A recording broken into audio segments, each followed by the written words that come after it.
Hello दोस्तों, हमारे YouTube channel में आपका स्वागत है। दोस्तों, अब तक हम लोग 24 क्वेश्चन सॉल्व कर चुके हैं। आप 25वां क्वेश्चन देखेंगे।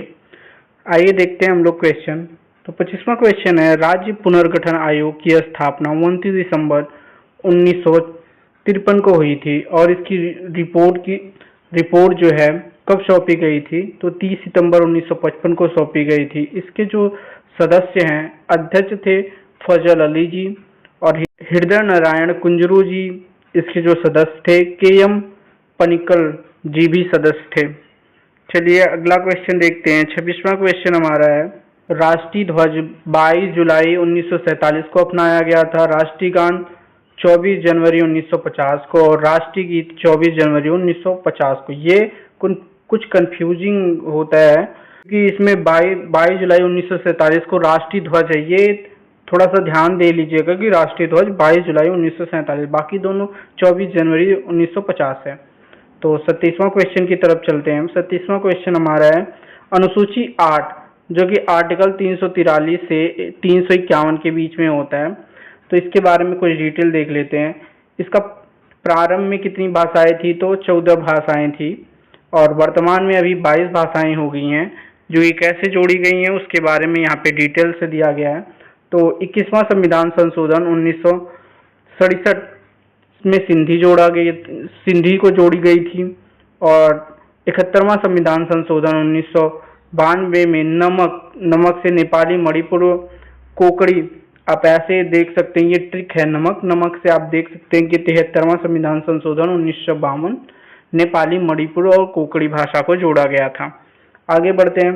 92वां संविधान संशोधन 2003 कैसे कौन सी भाषाएं जोड़ी गई थी? तो बड़ी मौसी लिखना है बस। बोडो, डोगरी, मैथिली, संथाली। आगे बढ़ते हैं हम लोग 28वां क्वेश्चन की तरफ। 28वां क्वेश्चन हमारा है, यूरोपीय कंपनियों की स्थापना से रिलेटेड है। आइए देख लेते हैं हम लोग यूरोपीय कंपनियों की स्थापना से। पुर्तगाली ईस्ट इंडिया कंपनी की पुर्तगाली ईस्ट इंडिया कंपनी कब आई थी? तो 1498 ईस्वी में। अंग्रेजी ईस्ट इंडिया कंपनी कब आई थी? तो 1600 ईस्वी में। डच ईस्ट इंडिया कंपनी कब आई थी? तो 1602 में। और डेनिस कब आई थी? 1616 में। फ्रांसीसी आए थे 1664 में। स्पीड जो आए थे 1731 ईस्वी में आए थे। तो आगे बढ़ते हैं हम लोग अपने यूरोपीय कंपनियों की स्थापना से रिलेटेड है। तो पुर्तगाली कहाँ पे स्थापना किए थे? तो कोची में किए थे। कब किए थे? तो 1583 में। डच किए थे मछलीपट्टिनम 1605 में। अंग्रेज किए थे 1661 में। कहाँ पे किए थे? मछलीपट्टनम में। और डेनिश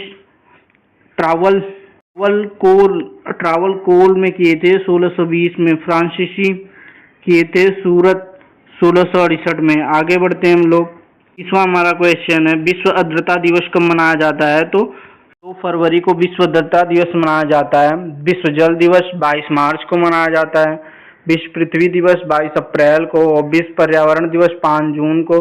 और अंतर्राष्ट्रीय बाघ दिवस कब मनाया जाता है? तो 29 जुलाई को मनाया जाता है।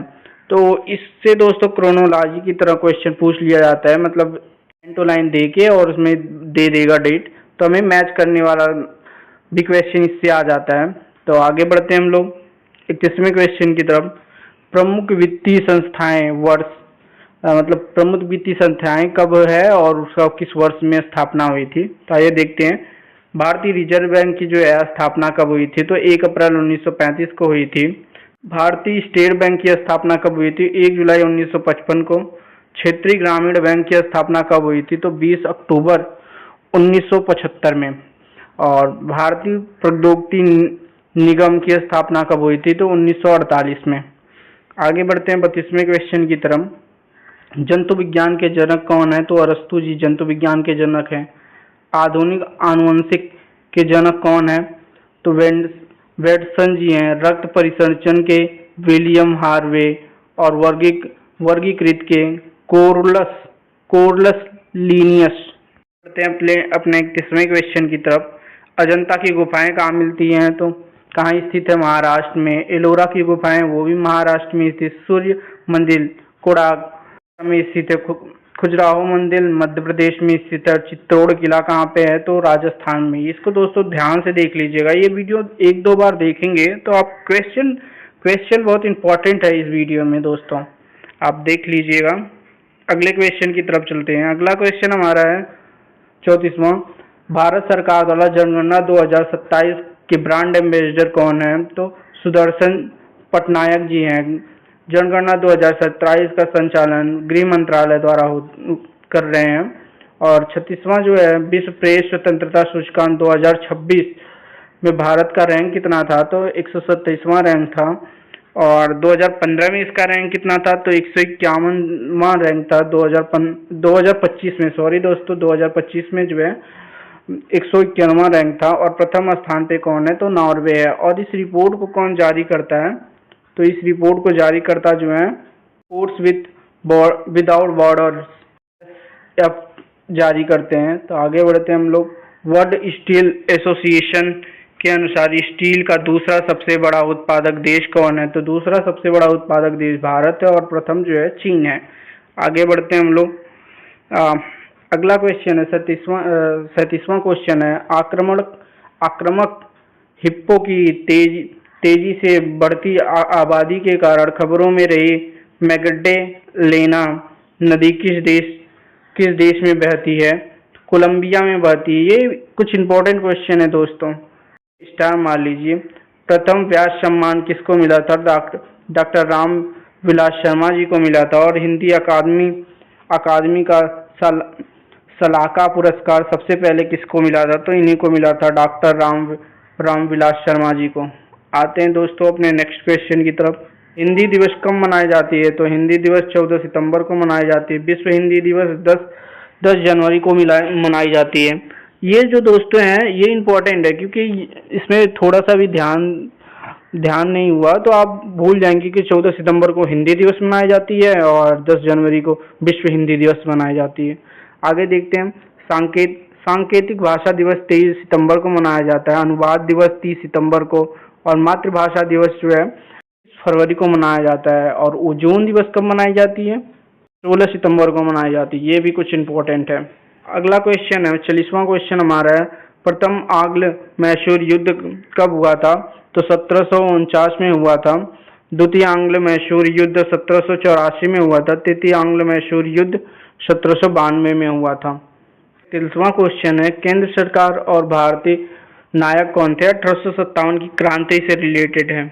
तो 1857 की क्रांति में दिल्ली का जो है बहादुर शाह जफर और वक्त खान सैन नेतृत्व किए थे। कानपुर में नाना साहब और तात्या तोपे जी। लखनऊ से बेगम हजरत महल जी और झांसी से रानी लक्ष्मीबाई जी। इलाहाबाद से लियाकत अली एंड जगदीशपुर से दोस्तों कुंवर सिंह। बरेली से, ये कुछ इंपॉर्टेंट है दोस्तों, आप देख लीजिएगा। बरेली से खान बहादुर खान। फैजाबाद से मौलवी अहमद उल्ला। फतेहपुर से अजमुल्ला जी। इसके बाद आते हैं लास्ट क्वेश्चन 42 क्वेश्चन नंबर। राष्ट्रीय अनुसूचित जाति आयोग अनुच्छेद 338 में है। और वित्त आयोग दोस्तों 280 में। लोकसभा आयोग 315 में। निर्वाचन आयोग अनुच्छेद 324 में। ये दोस्तों क्रोनोलॉजी वाला क्वेश्चन है, इसको थोड़ा सा ध्यान से देख लीजिएगा क्योंकि ये बार बार पूछता है। इनमें से कोई एक दो तो रहेगा यूपीपीसीएस के एग्जाम में। जैसे वित्त आयोग दे दिया या लोक सेवा आयोग दे दिया और बाकी दो ऑप्शन और बदल दिए, तो आप ध्यान से इसको पढ़ लीजिएगा।